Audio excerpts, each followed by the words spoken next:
बिस्मिल्लाहिर्रहमानिर्रहीम। अस्सलाम वालेकुम। सैयद या हुसैनी एक बार फिर आप तमाम देखने वालों की खिदमत में हाजिर है और सबसे पहले आप तमाम लोगों का बेहद शुक्रिया जो हमारे साथ कनेक्ट हैं, चैनल को सब्सक्राइब कर रहे हैं, अपनी राय का इजहार कर रहे हैं। अल्लाह ताला के घर देर है, अंधेर नहीं। और अल्लाह ताला जो सोचता है आपके लिए, कभी किसी को देकर आजमाता है और कभी किसी से लेकर उसका सब्र। व तो इज़्ज़ो मन तशाओ व तो ज़िल्लो मन तशाओ। इज़्ज़त ज़िल्लत अल्लाह तबारक व ताला के हाथ में है। इंसान न किसी का रास्ता रोक सकता है, इसीलिए अल्लाह तबारक व ताला ने रिस्क अपने हाथ में रखा है।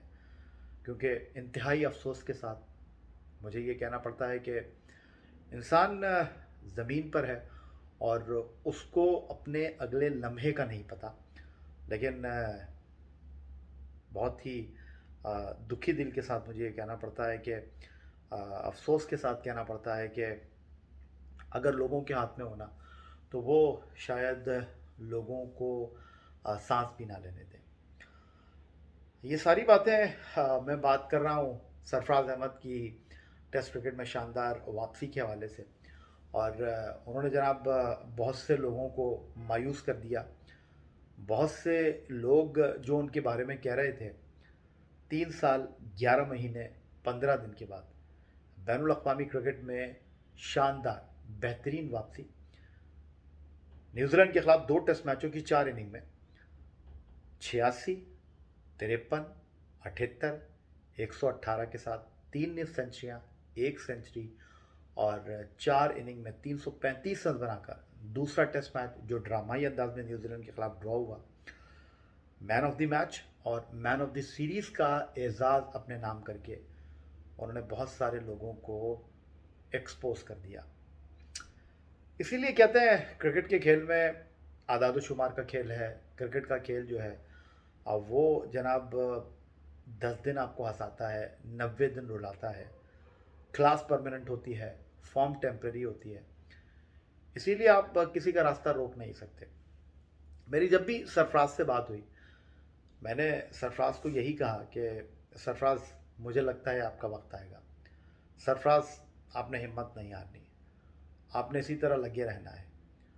और यूनुस खान, मोहम्मद हफीज़ और सरफराज, मेरी ज़िंदगी में अगर क्रिकेटर्स को मैंने करीब से देखा है तो यूनुस, हफीज़ के बाद अब सरफराज अहमद। इन लोगों ने साबित किया है डूब कर कैसे उभरते हैं। इन लोगों ने दिखाया है कि हिम्मत नहीं हारते। इन लोगों ने दिखाया है कि कोई आपका रास्ता रोक नहीं सकता। इन लोगों ने बताया है कि हिम्मत मर्दा मदद खुदा। सरफराज अहमद की टेस्ट क्रिकेट में 4 सेंचुरियाँ हैं।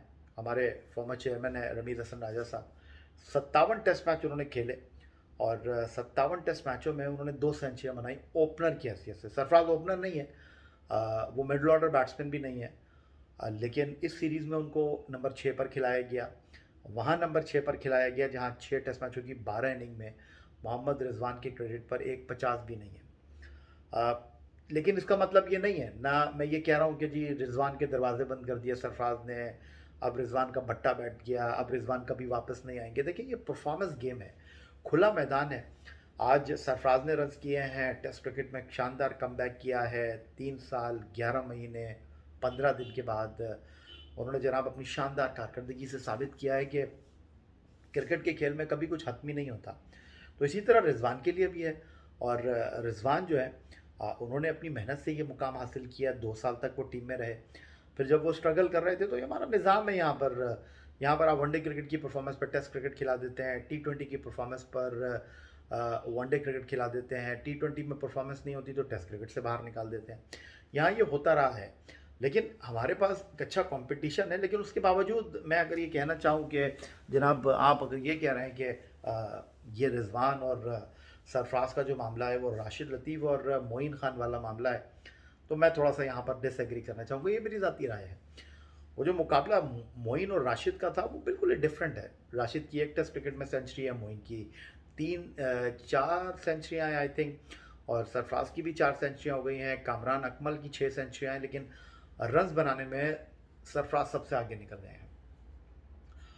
तो अब मसला यहाँ पर यह है कि सरफराज 2010 में होबार्ट में under captaincy Mohammad Yousuf test debut करते हैं, और उसके बाद फिर वो टीम से बाहर हो जाते हैं। 2014 में मोइन खान जब पाकिस्तान क्रिकेट बोर्ड की सिलेक्शन कमेटी के सरबराह से पहले चीफ सेलेक्टर बने थे, तो वो सरफराज का कम बैक कराते हैं। उसके बाद सरफराज जो है वो पाकिस्तान के 2016 में कैप्टन बनते हैं, और सितंबर 2016 में ओल्ड ट्रैफर्ड मैनचेस्टर में इंग्लैंड के खिलाफ वो पहला T20 एज ए कैप्टन खेलते हैं। 11 मुसलसल T20 सीरीज़ पाकिस्तान की क़यादत में जीता है। 2017 की चैम्पियंस ट्रॉफी वो जीतते हैं। अपनी पहली टेस्ट सीरीज़ में एज ए कैप्टन उनको श्रीलंका के खिलाफ नाकामी का सामना करना पड़ता है। लेकिन जिस तरह उनको पाकिस्तान क्रिकेट से अलग किया गया, जिस तरह उनको पाकिस्तान क्रिकेट से धकेला गया, वो नाइंसाफ़ी थी। और सरफराज जिस तरह के खिलाड़ी हैं, आज हर कोई उनके गुण गा रहा है। मैंने बहुत सारी ट्वीट्स जो हैं उनको रीट्वीट किया। हमारे पाकिस्तान के फॉर्मर क्रिकेटर्स वसीम अकरम हो गए, मोहम्मद हफीज़ हो गए, ऑलराउंडर फ़हीम अशरफ हो गए, वाइट बॉल टीम के वाइस कैप्टन शादाब हो गए, जो अनफॉर्चुनेटली न्यूजीलैंड के ख़िलाफ़ हमें खेलते हुए दिखाई नहीं देंगे। Test fast bowler Shaheen Shah Afridi हो गए। तो इन सब ने सरफराज की कारकर्दगी को प्रेज़ किया है, और ऐसा ही होता है क्योंकि क्रिकेट के खेल में मैंने जिस तरह आपको कहा कि कुछ हतमी नहीं होता, तो अच्छा कमबैक है। जितनी सरफराज की तारीफ़ की जाए वो कम है, और सरफराज ने अपने ज़ोरे बाजू पर ये सब कुछ हासिल किया है, तो उनको हम जितना अप्रिशिएट करें वो कम है। लेकिन अभी सफ़र ख़त्म नहीं हुआ। अगर सरफराज 36 बरस के हो जाएंगे इस साल, अब वो जनाब तीनों फॉर्मेट खेलना चाहते हैं, तो फिर उनको बहुत ज़्यादा मेहनत की करने की ज़रूरत है। क्योंकि ठीक है, 335 रन उन्होंने किए, 3 सेंचुरियाँ, 1 सेंचुरी, सीरीज़ के बेहतरीन खिलाड़ी का उन्होंने एजाज़ हासिल किया। बट विकेट कीपिंग में वो थोड़े से पीछे नज़र आए। उनसे स्टंप भी ड्रॉप हुए, उनसे कैचेस भी गिरे। तो ये वो चीज़ें हैं जिनको सरफराज को बेहतर करने की ज़रूरत है। फ़िटनेस के मामले में सरफराज को काम करने की ज़रूरत है। ठीक है, वो डोमेस्टिक क्रिकेट खेल रहे थे, इंटरनेशनल क्रिकेट नहीं खेल रहे थे, टीम के साथ ट्रैवल ज़रूर कर रहे थे, ड्रेसिंग रूम में ज़रूर मौजूद होते थे, लेकिन अचानक वो टेस्ट टीम में आए, और उसके बाद आपको तो ये 335 रन नज़र आ रहे हैं, लेकिन इतनी ही उन्होंने गेंदें भी खेली इससे ज़्यादा, और फिर विकेट कीपिंग भी उन्होंने करी।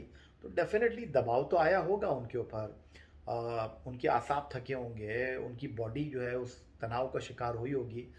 तो वो वनडे टीम में नहीं है, और मैं शाहिद आफरीदी की बात से 100% इत्तेफाक करता हूँ कि जी टेस्ट की परफॉर्मेंस पर आप वनडे खिला दें। ठीक है, वनडे में भी रिजवान की कुछ इतनी एक्स्ट्राऑर्डिनरी कारकर्दगी नहीं है, लेकिन ज़रूरत पड़ी तो शाहिद आफरीदी ने कहा कि कराची में ही मैच हो रहे हैं, सरफराज कराची में ही रहते हैं, तो बुला लेंगे उनको।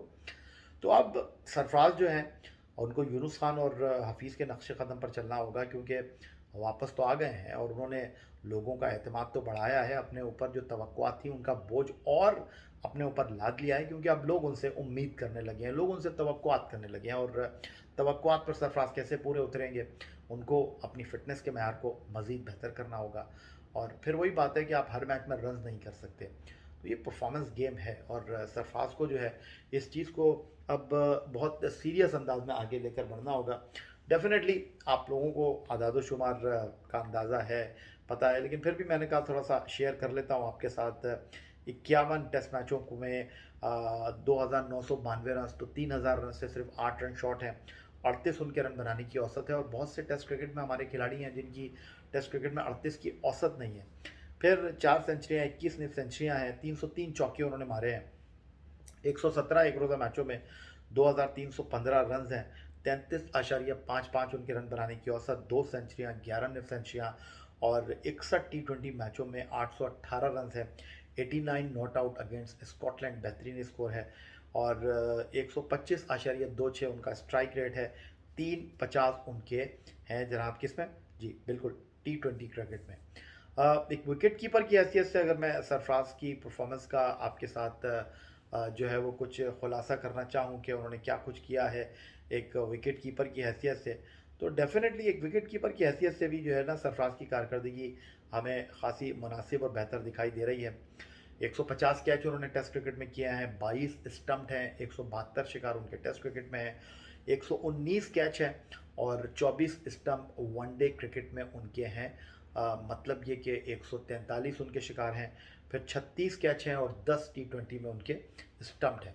ओवरऑल सरफराज अहमद जो हैं वो पाकिस्तान क्रिकेट की तारीख के चंद बेहतरीन शानदार विकेट कीपर में शुमार होते हैं।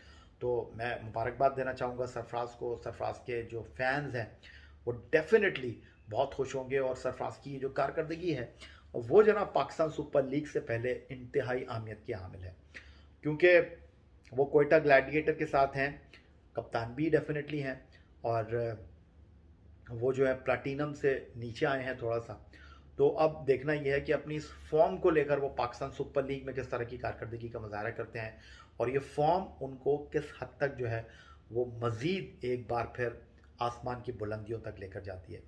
फ़िलहाल तो इस वक्त हर जगह चर्चा, हर वक्त बात, हर जगह गुफ्तगू सरफराज अहमद की है, और दिल से बोल रहा हूँ कि मुझे भी बड़ी खुशी है, क्योंकि जब किसी के साथ नाइंसाफ़ी होती है तो उसके लिए आवाज़ बुलंद करने में जो जनाब सुकून मिलता है, उसके लिए जो बात करने में सुकून मिलता है, उसके लिए जो हक़ की बात करने में जो दुश्वारी होती है, उसका अपना ही एक मज़ा है। तो सरफराज के लिए हमने बात की, सरफराज के लिए नहीं, हमने पाकिस्तान क्रिकेट के लिए बात की। और मैं फिर वही कहूँगा कि हमारे जो खिलाड़ी हैं वो बड़ी मुश्किल से जो है वो यहाँ तक पहुँचते हैं, और सीनियर को नहीं खिलाना तो कोई मसला नहीं, लेकिन उसको इज़्ज़त के साथ, उसको एहतराम के साथ उसको मौका देना चाहिए, उसको नाराज़ नहीं करना चाहिए। तो अब सरफराज ने बहुत सारे लोगों को ठंडा कर दिया है अपनी गर्म कारकर्दगी से। अपने ऊपर एक बार फिर बोलूँगा कि जो उम्मीदों तवक्कुआत का बोझ है उसको मज़ीद डाल लिया है, और बोझ उठाने के लिए सरफराज को अपनी फ़िटनेस के ऊपर, अपनी कारकर्दगी में तसलसल की ज़रूरत है। तो best of luck Sarfaraz Ahmed साहब। और पाकिस्तान क्रिकेट में हमेशा जब अच्छे खिलाड़ियों की बात होगी, मेहनत करने वाले खिलाड़ियों की बात होगी, तो आपका नाम उसमें ज़रूर आएगा। अगली वीडियो तक के लिए आपसे चाहूँगा इजाज़त। चैनल को सब्सक्राइब करना मत भूलिएगा। सैयद या हुसैनी को इजाज़त दीजिए। अल्लाह हाफिज़। पाकिस्तान जिंदाबाद।